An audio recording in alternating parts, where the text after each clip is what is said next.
decided to do these beer training classes too, because for me beer is as equally as important as the wine.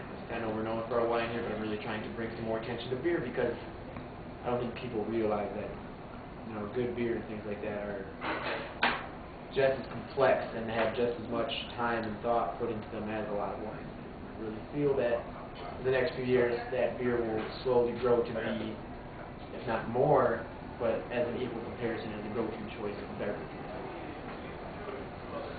So for today, we're going to keep it very simple. To really kind of just compare and contrast for the next couple of sessions. You know, today we're going to start with the broad thing like ale versus lager. Okay, now a lot of people think that ale and lager themselves are styles of beer, which that is not necessarily the case. There are actually more broad categories of beers under which there are many styles. So, both of them have similar characteristics, as you can see on the outline I provided you. They can range from light to dark. They can have a sweet taste. They can have a bitter taste to them. They can have a low to high alcohol percentage. All of those things kind of range throughout them, but they have one main difference between them, and that is the yeast. All beer has the formula components: water, malt, hops, and then with yeast. And the yeast thing is the difference between what ales and what lagers. Does anyone know anything about the difference in yeast that they use in ales and lagers before we get into it at all? Anybody? Okay. Well, as you can kind of see on the outline there are top fermenting yeast and there's bottom fermenting yeast. So, before we get into both of those, we're going to kind of just go over what it is that the yeast does to a beer. Yeast is the active agent that turns wort into beer. What is wort? Wort, I'm glad you asked that question, Robin. Thank you. Wort is like a sugary grain flavored tea. And how that is made is you get a little mesh bag, you fill it with malted grains, and then what you do is you put that little mesh bag into a pot of boiling water and you steep it for an hour. And what you're actually doing when you're in the steeping process is you're taking all the starches out of the grains and you're converting them into fermentable sugars. And then what the yeast will do once you have that wort is the yeast will take those fermentable sugars that you got and convert it into alcohol. So it will remove all the what from it? Exactly. When you're boiling, starch. when you're boiling the little mesh bag of all the grain, the boiling water extracts all the starches out of the grains. Okay. Matthew, so is it fair to say the yeast eat the sugar and their waste is alcohol? That's what it is. All right. That's exactly what it is. That's what yeast really is, the driving force in the fermentation process. And the fermentation is exactly what you said. It's taking the sugars, eating it, turning it into Right.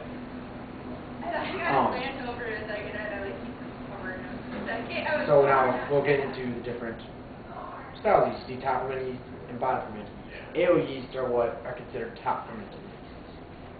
They'll produce a little bit fuller bodied beer, a richer beer, a little bit more flavorful. The term top fermenting is derived from the fact that these ale yeasts are usually boiled from a temperature of about 55 degrees, 75 degrees and higher. They like it nice and warm, and what that does is when you're fermenting it, the yeast will actually bubble up and boil over the fermenter and things like that, so it's top fermenting, that's where it comes from. And what exactly these yeasts do is, when they're boiling at that high of temperatures, it produces esters. What the esters do is they release these chemical compounds and things like that into the beer. And in turn, you get different flavors. You get fruity, you get spicy, think pineapples, pears, grapefruit, like in Hang and Frank, maybe bananas that, you hear some people describe. as opposed to the lager yeasts, which are sometimes called bottom fermenters because it does the exact opposite in the same respect. They like to be boiled at temperatures of 55 degrees and lower. And then what that does by boiling at the lower temperatures is it prevents those esters from fully developing, and it restricts the chemical releases that they do.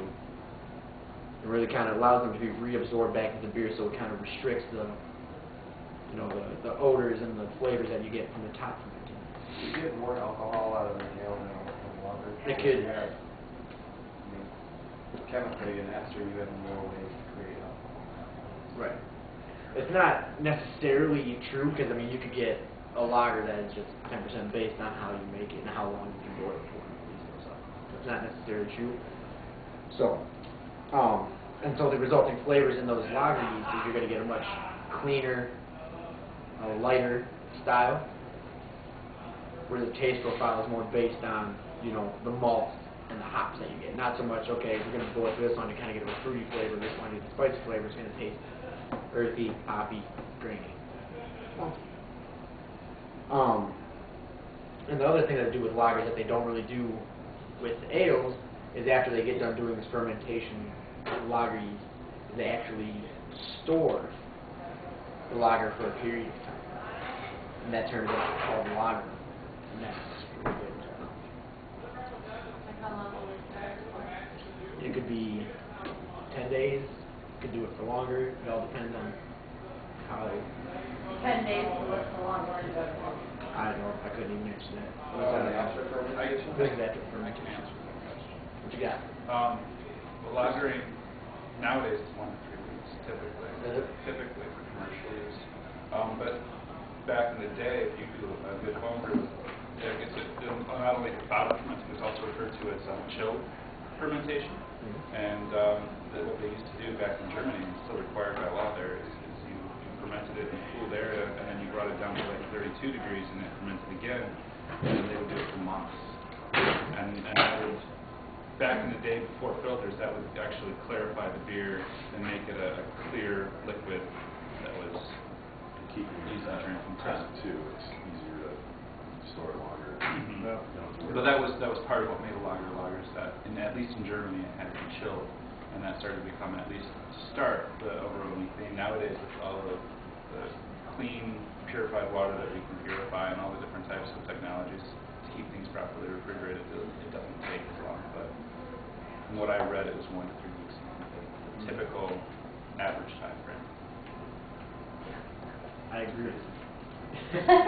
And now, lagers are probably the most popular beer worldwide as far as that category of beer goes. You find those, I mean, like Budweiser is a style of lager, Bud Light, you know, light lager and things like that. And they have them, and they represent you. Like in Germany, when they used to store these things after the fermentation, they would used to just put them down in the caves and let them do their thing.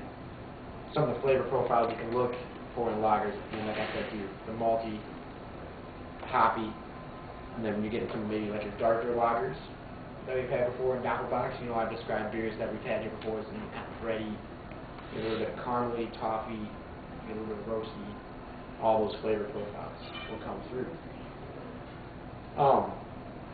And so, you know, moving on to this last little bullet point here, you know, what does that mean to you? Exactly kind of what we went over. It's really going to come down to the taste profiles of the beer that you're looking for.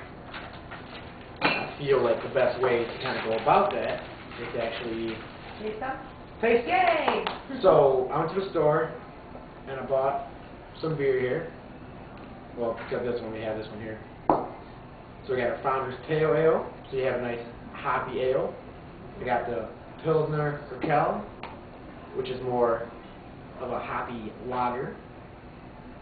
We got the Breakfast Stout, that's good to find a plain stout, yep, which is going to be your kind of hoppy, or your malty ale, excuse me. Want that Bishop? What is that? I don't remember. North Peak. Want to try all of them? It's in there. Because I was going to also, to really kind of just get, you know, how, because we didn't even really get into like the Belgian styles. I mean, if you get into those Belgian ales, even more so than, you know, your regular American pale ales, those, which we actually have one on draft, that Winter White is a Belgian style. pale ale, we can actually taste that in comparison with that, and you can just taste the different Can you tell me fruit flavors coming. about a Belgian ale? What would you like to know about it? Anything, because people like, okay, is Oberon, when people ask for Oberon, we say no, but we have Winter White. How the hell do they even, are they both Belgian wheat? Yeah. What makes them Belgian wheat? They're orange? No, flavor? no. It's Like, just, The yeast. yes, Or exactly. just the yeast? Exactly. Belgian yeasts, just in comparison to American yeasts, tend to be a lot more sweet Okay. than your typical American.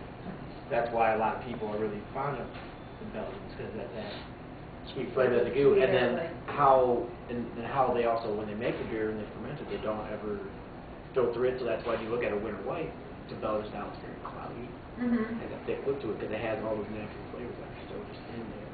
Just doing it up, making And it Blue delicious. Moon's another one. Yeah, Belgian white. All along the same.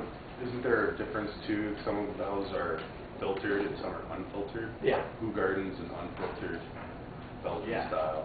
It's gonna have chunks and stuff. Yeah. Yeah, exactly. For what? Hefeweizen. That's which in Germany. I've heard of it before. Right. but it's a third one. Hefe in German means yeast, and Weizen in German means wheat. So Hefeweizen are going to be 50% yeast, 50% wheat. So you're going to get the fruity flavors in combination with nice wheat malt. Very balanced, very nice. Yeah. If you like that style. That's what you're looking for. So, Hey, Matthew, are all these beers that you have in front of you local beers to Michigan? No. no. No? Okay. This one, the Pilsner Kel, that's like the Czech, that's like, this, people refer to this beer as like the original Pilsner ever created. Like, actually, that's what a Kel means in Czech is original Pilsner. That beer is a great beer called Czech Bar, which is the actual recipe of Budweiser. Yeah. That's what Budweiser took that recipe and made it a little less expensive Yep. for them. And that's the same type of basic principle. And that's what it was too when they came over here originally, because I was reading about this article the other day about Budweiser. They had to get the rights from it. I can't remember, I think it was like 1860 or something. When they finally got the rights to hold the name Budweiser, because that was what it was called, was Budweiser and Red Bull or something. Czech Bar. Yeah. All right. So, which one would you like to taste first? I say we start with the Founder's Pale. Well, What I want us to do, It's anything like wine, you go lightest to heaviest. that's what we're doing. So what I would like to do is, like, while we're tasting it too, really kind of taste the notes. Now, when you're tasting beer and things like that, what people do is they do it on like a 5-tier system. They'll go first the appearance of it, then they'll smell it, the taste of it, the mouthfeel, and then just the overall kind of assumption, which the overall is kind of more just a personal kind of preference thing. Like, oh yeah, I like that one, I don't like that one. So, is everyone tasting it, or we got people working? Do I need to grab some spit buckets? I'm drinking mine. I'm wondering. I'm done a couple hours on the Susan? It's a little bit not like drinking wine where I'm put down 3 of them and I'm like, it was. It's weird. Now, unfortunately, though, the sour porn, that you can't really see the head of it, and everyone knows what the term head is on beer. Oh yeah, I know what the term is.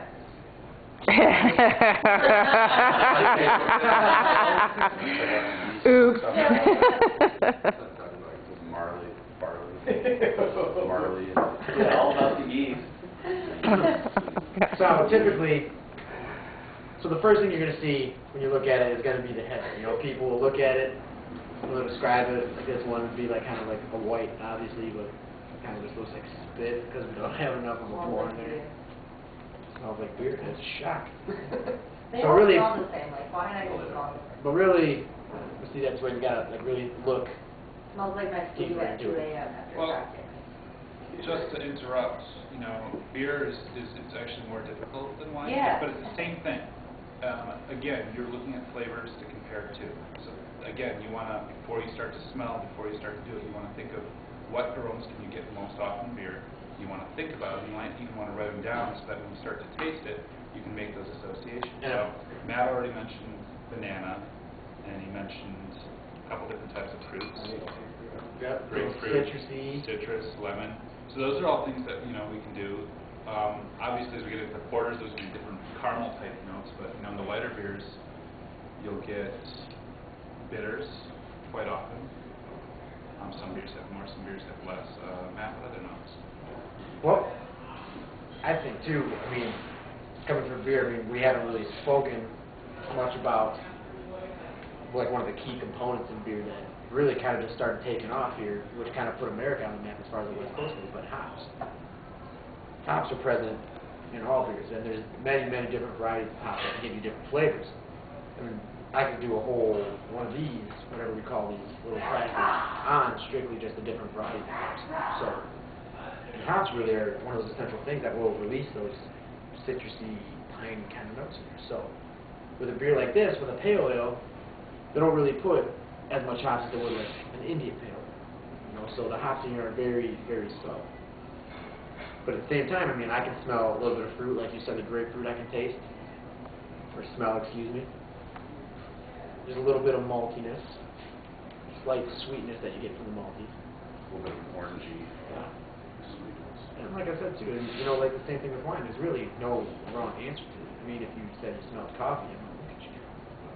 Well, what if I do kind of smell coffee? Then you smell coffee. And that's your descriptor. I mean, that's Absolutely. part of Like it. I do kind of smell like a caramely or something of Right. that Which darker. that- Like that if I had my comes- eyes closed, I would almost think this was darker than what it was. Right. And that's the kind of smell you get from the malt. So I'm going to taste it, Beth already did. That's already down there. She's pairing it with a chicken egg roll. She's doing her work. So same thing, now let's describe what you taste. Almost down to one. Wild hops. I think this is very similar to Anne France, just kind of top forward. Exactly. And you know, like when you're drinking beer, you know how you can tell if there's hops in there or not? Is the bitterness you get. The hoppy, the IPAs, they'll have that lingering bitterness if you get there. I think this beer tastes a lot darker than what it is. I can agree with that. I also get, you know, from when I'm smelling, I also kind of get that malty, a little bit of sweetness in it. Slight sweetness. Yeah. Very subtle, Yeah. but it balances nicely with a little, you know, mild bit of hops that we have. So would you say a word like bittersweet would be a good descriptor of beer? I think that would be fantastic. With a slight citrusy, orangey kind of banana, you know, that Jay kind of pointed out. So, overall, I think this is a very nice, balanced beer. This is one that we have on our menu. This kind of beer pairs very nicely with a lot of food that we have because there is nothing really diverse about it. There's nothing out there that, oh, that flavor will just count everything that we have. This blends nicely a lot. As well as the egg rolls for real. With definitely with the egg rolls that she's like from Cherry. Right. For real. Yeah. I'm not even joking. You know, so if someone asks too for like, all right, I'm looking for a lighter style of beer that's not really heavy, you know, and like someone's drinking whatever. You know, it's nice because it's the Michigan one. You can recommend it to people. Hopefully they'll enjoy it. Now, you know, as far as the mouthfeel category, how do you feel as you're drinking it? Does it feel heavy in your mouth? Does it feel like I think thick? it Does it feel light, like you can't even feel that it's there, like Coors Light Light? and water. Uh-huh. Yeah. I give it a light to medium kind of rating.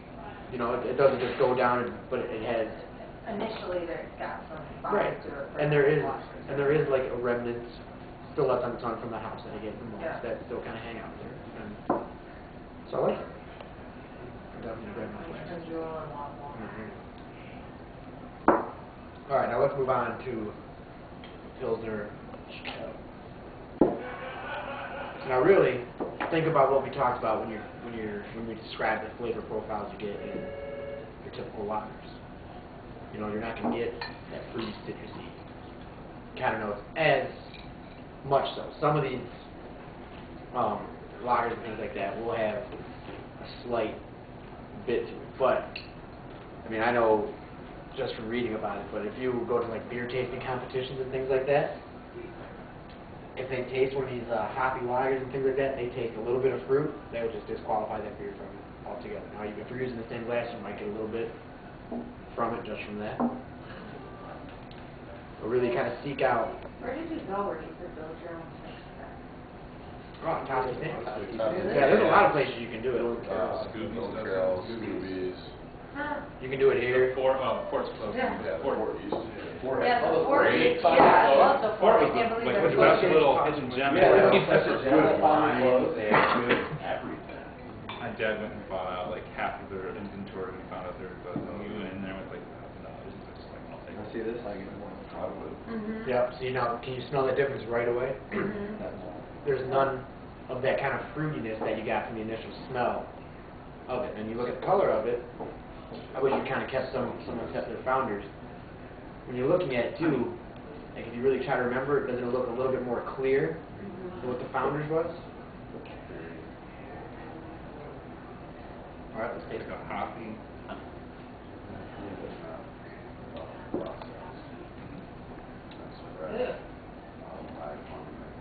Kind of started out weird, but then it finished its Like Again. initially it almost tastes skunky or something. You want to know why it tastes skunky? That's a great taste The profile. green bottle. Jason, Yeah. why don't you explain to us what the green bottle does to make a skunky beer? The light, how the light refracts in the beer itself. With like Stella, Tiny, they all have Yeah. that distinct, Tiny's really slight good. skunkiness taste to it. Yeah. And it's all glass. Because It's it's how in the the grain. light, Right. yeah, light The light refracts. refracts. Huh. Exactly. They just wanna like, Well, bottle that's, it like that? well, that's how they want their beer to taste. They want to taste that. Mhm. Same thing with Heineken. Oh, I can't handle it. Clear bottle, that's why majority of beers you see are going to be, like, look, when you get, like, look at this stout glass. Look at how dark it is, even compared to this lager, you know? They're all trying to restrict the light that goes into it so it doesn't affect the taste. That's exactly what the skunk taste comes from, is, What's it actually changing? you know, what's that? Yeah. It changes, I stole from the book yesterday, too. Is it UV in sunlight? Yeah, and it affects the yeast that are in there. Right, okay. It's the traveling, I saw a thing on it, like how it refracts in so many different times that it creates its own different like heating element. Yeah, I'll look fish. That's why most beers are in brown bottles. Like Sam Adams, for example, it's like almost in every other commercial they have, they describe why they put theirs in a brown bottle.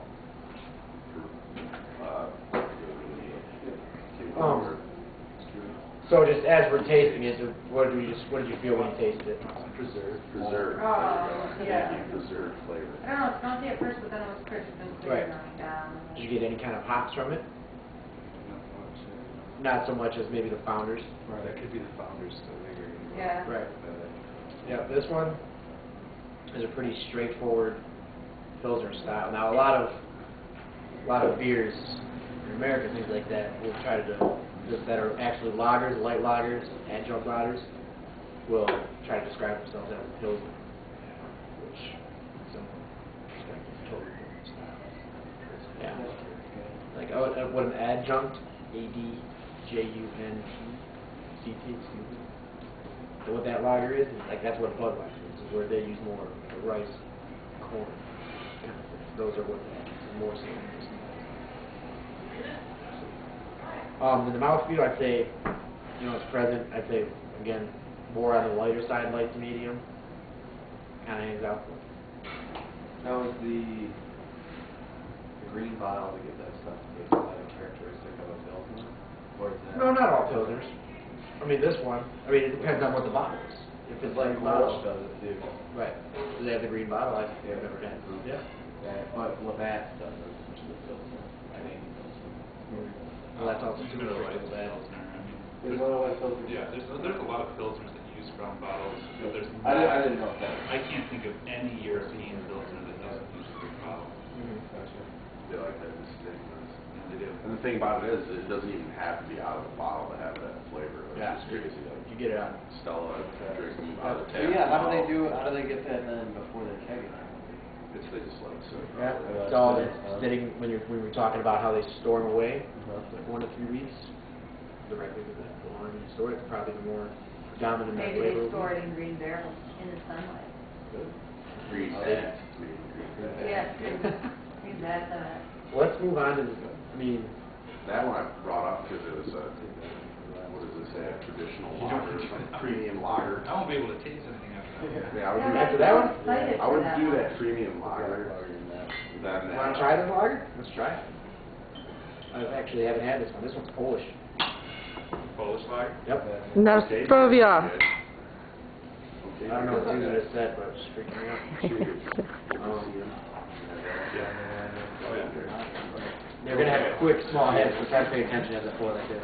Well, that's okay. Not good, not bad, okay. You ever watch, American program where they do their beer tasting round, all these European beers? Oh,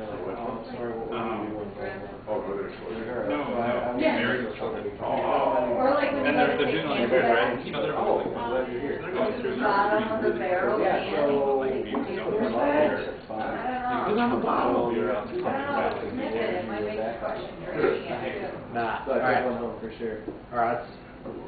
Again, you got that nice clearness there. Or like can return. Can return. Yeah. Well, you're talking about the trademark stale beer. Well, I think it could be the fact that this is the third beer in your glass. So Yeah. it would You're smell getting like that James mix. Kern. Yeah, it's horrible. There's not a lot of aroma to it. This one, yeah, see this one, I remember that. Like there's, I can't really. that one, I mean, I get malty, straightforward all the way What's through. this called? This You could drink is this like water. Stosky or something? Stosky Premium Lager, This is for 5%, 5.5. 5.3. 5.3. And I think that's what the main idea of lagers are meant to be drank in a session where you have a lot of these kind of beers, where you drink with a lot of other beer drinkers and you sit there and put them down. I mean, honestly, this reminds me of something that's made with a lot of Kind of reminds me of rice or corn. I mean, there's That's not a lot exactly of what it. it reminds me of now that you Just say like it. Coors Original, I mean, I don't know. There's It not- does. Yeah, I played some. The banquet beer? I mean, Banquet say, beer, baby. this is an easy Or beer is to pound. Yeah. There's a lot of water in it. Yeah, that's Yeah. dangerous. There's Very a little watery. bit of You know, hop. how come this is 40? There's we used to play beer pong with the beer. It was really cheap, and I want to say it's called something 40. No, it's beer 30. Beer 30. There you go. Triple tasting? No way. Beer 30 is- You know, you go to the next door store, you can buy beer in a can. Alright, You can go to, It's just called beer. let's move on. oh, buy a case of Big Flats at Walgreens for $6.99. Okay, I'm switching. Big up. Flats. That's we Now this Big Flats. is actually the first time I've ever tasted this beer, so it'll be an experience for all of us. Ooh, it's dark. This is my kind of. She likes dark things. Caramel nutty, bring it on. She likes it. So what makes the beer dark? Caramel nutty. I don't know, does anyone know what makes the beer dark? I mean, I do know. Oh. I was seeing if anyone else. How long you The malts. boil the malt? Yes, but you don't boil malt, you roast. No, those malts. So when you get, so let's move on from like our, you know, when you're looking at your pale ales and your lagers, let's move on to amber ales. You know, how you get that amber color is directly attributed to how long you roast those malts for. Matt, what is this? Black lager? This is the Shiner Bohemian Black Lager. So what you do too is when you're going further into it, you know, you got your ambers, and then the longer you roast them, and then what that also does, not only does it change the color, but it also affects the flavor you get. The longer you roast them all for, what do you think flavor is going to come through? So you roast the kind of flavor. More coffee. So as I mean, obviously from this one, the Black Lager, the malt's going to be a little bit more roasted. Can definitely smell it. Throw some caramel nuts. Oh, yummy. Use So Christmas delicious. breath. And this is black lagers and red lagers are a newer development in the beer world. Yep. We were just really kind of taking off this before. It's all about the stouts and porters, which that's actually what I'm going to go over the next time we do. The next time we have one of these training things, it's going to be the difference between what a stout and a porter is.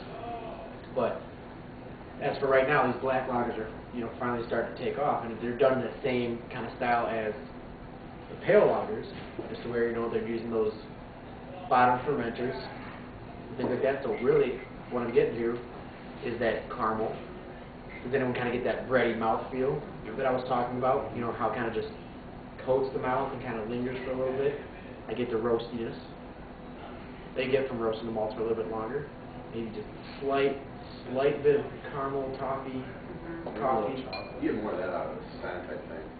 It has a lot of the porter flavors, but then it just kind of has a nice watery finish, so it's not so heavy Right. and thick in your mouth. Right. Now, It's something you could Just based off of that statement right there, let's move right into the stout here. Right. So now this Founder's Breakfast Stout here, I tried to, they didn't have just a plain Imperial Stout over there, so I just got, Is this the one you had or asked for? I had this on tap, yeah, so now, This is on right, it is an Imperial Stout. thing is really Double. Yeah, an Imperial is strictly just like a, Imperial's like a double, or a triple sometimes. Will have a higher alcohol percentage. Wait to see it.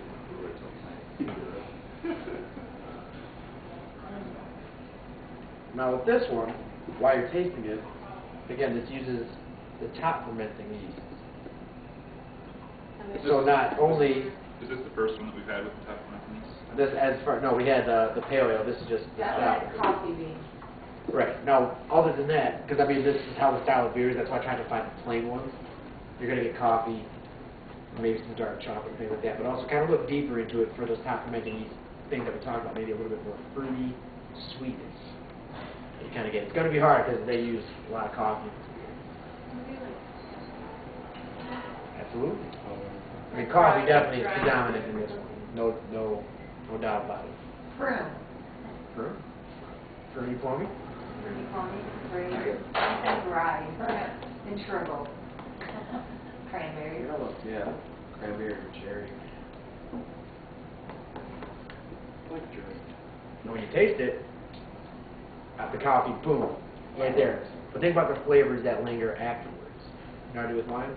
As it kind of dissolves on my tongue, kind of sits for a second, I do get a little bit of sweetness there. I personally, I can definitely taste that little bit of plum pruny that you're talking about. I can taste that.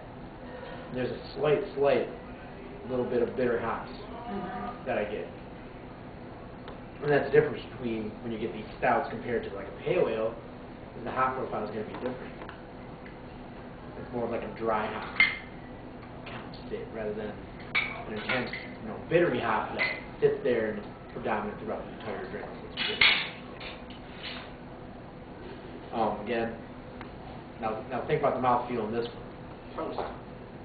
Yeah, toast.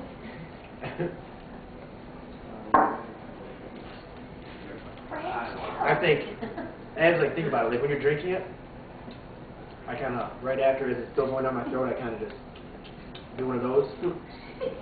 I don't know what you want to describe that. That's what we'll call it the old man Werther's. But I kind of get like this chewy kind of presence, like right towards the back of my tongue and like the top of my throat. It feels like there's just something there. Which coffee's there, coffee. It's fantastic stuff. Now, what I want to do too is we can go do this up at the bar if you want, but I would also like to taste that Winter White, just in comparison to all these, and really kind of taste the difference that you get from that Belgian style. Get the fruitiness. Do your nut brown too. Okay. Especially for these beers that we've just been trying. That Fireside Nut Brown, because it's not like a true nut brown or brown ale. It's got that roasted nut taste. It's like a really distinct. They're using, just so you're aware, and then you probably know this already, they're using syrups a lot of times in line with people nowadays instead of actual malt yeast. Well, fuck that beer. Let's just try the And that's why you get those. That's why you get those really sticky flavors all the time in Leinenkugel. The berry stay out more. They're using syrups, which is they just cheated the system. We're not doing it. So like summer shandy, Matt Perlin's it's syrups. like all syrup and stuff. the malt syrup. I just started reading about it yesterday. So. Yeah, it's like, think about, Technique. That just That's ruined my exactly whole what it life. It yeah, does. it's an extract more so than syrup, and they're doing that to kind of save themselves on cost. Good. Lemonade syrup and call it An summer extract. shandy. Exactly. Like when they sit there, they can just extract it, they can store it for longer, they can do all this, they can preserve it, and then it's also cheaper to water now to mass produce it, because they're not as worried about that problem Not quicker. good beer anymore. And it really, for people that really care about beer, you can taste the difference with someone who's actually, roasting, pine nuts, something like that, someone who's just getting an extract from it, putting it in there. That's really why I'm not a big fan of Leinenkugel. That's why I buy it for something on 2 hour 2 sticks. I can do that cheap, and people are like, oh, it's good. Oh, I love this beer. This beer is fantastic. That's what it is. No, and I didn't even think about it when I was at the store, but I should have definitely bought half a Weizen while I was at the store too. You just put what it should have been. It should have got to the food garden. That's, I saw it there, With so I didn't that, think about it. to compare that, so they could see the difference of the filter, unfiltered, because food garden, for sure, like, people get freaked out and give them to them in a bottle, they're like, fuck all this shit. Yeah. Now, this much shit sitting in the bottom, you pour that into your beer, and it's just flavor. Absolutely. Good. That sounds really sweet. So while we're waiting for Robin to pour these beers, let's kind of maybe name some popular styles under each category. So what do you think are some popular styles under the ales? Let's think brown ales, pale ales, India pale ales, stouts, porters. Are you talking like this area, or in general? Just in or- general, how beers are classified are these two broad categories of lagers. Like your typical lagers are obviously pilsners. You got your doppelbocks.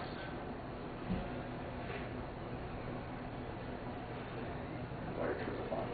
Triple box. So give me, like, think about. This beer is called Stupid Hop.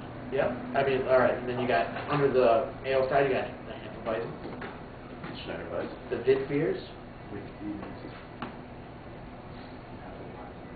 What were we talking about, Chris, while you were away? We were naming some popular style ales. Oh. Popular style of lagers. Can you give us any?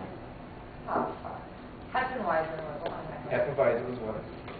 What do you want to know? Popular what? Just popular styles of Pale? ales. Like, let's think about it. I mean, we tasted one. Pale ale. Right there, India Pale Ale. Brown ales. You said Hefeweizen, Wit beers, American ales. Yeah. Belgian ales, American ales, APAs. We're doing No, it's just like, they came from the bar and they're like, oh, we smell beer. Let's We go smell over beer. All right, so let's taste this Winter White, which is like Belgian style. And really we should maybe taste this right after we taste the fountain. I don't know, I think it's called Spikes. and Right. banana. Right away. Spicy. And this comes, Yeah, definitely banana. I mean, it directly comes from these Belgian styles of top fermented yeast. Right away. So are the Belgian yeast strains different than the other yeast strains and the other? They'll typically be sweeter. Okay. And it lingers too, like this one's very fruity. Very fruity. Clove, banana. Now when I'm describing these kind of flavors to my guests, I usually try to avoid the term banana. A lot of Bit people, cringy about that. well, people are very sensitive to bananas. You know, either people love bananas or they don't like them. Some people are indifferent about it, like I'll eat a banana because they don't like it. Honestly, I'd say banana bread more than a fresh banana. See? Oh, yeah, absolutely. There you go. Spice, Yeah, that spice is there. And then, Yep. So it's just right there, like just the contrasting styles from the different kind of yeast. I mean, that right there, the yeast is the backbone of what makes beers. And the next couple weeks here, we're going to compare and contrast more styles. Like next year, we're going to do porters compared to stouts. Because I feel like that's something, you know, it's very, very similar styles of beer. But again, too, there's just a few little small things that actually separate it that people are sensitive to. And then after that, we'll really kind of just get to, you know, the basic ingredients of beers. I want to have a whole thing just about different varieties of hops and what the actual hops do with beer. We're talking hops that can make a sweetness to a beer and then just intensify the bitterness, different flavors. You have aromatic hops, which are just more fragrance than actual bitterness. So I'll cut that short for today. I appreciate everyone coming out. So next week we're doing it the same day. Tuesday. And that's Robin. And then Tuesday is wine. yep. We got that.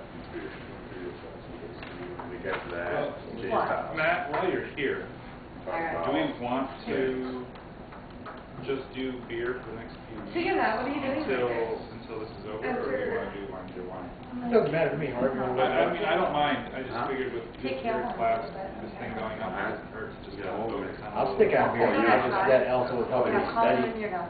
That was part of the Bobby's reason I dropping figured them off to do on it, the it's same time. incentive for Alright, me to cool, yeah, I know. put off the last. Blair's Yeah. And showing that is my my house. sugar application. The 18th. Okay, yeah, Blair's showing my house. So, let's see, Yeah. next I owe you. week, Tuesday, the 10th, All right. So everyone hear that?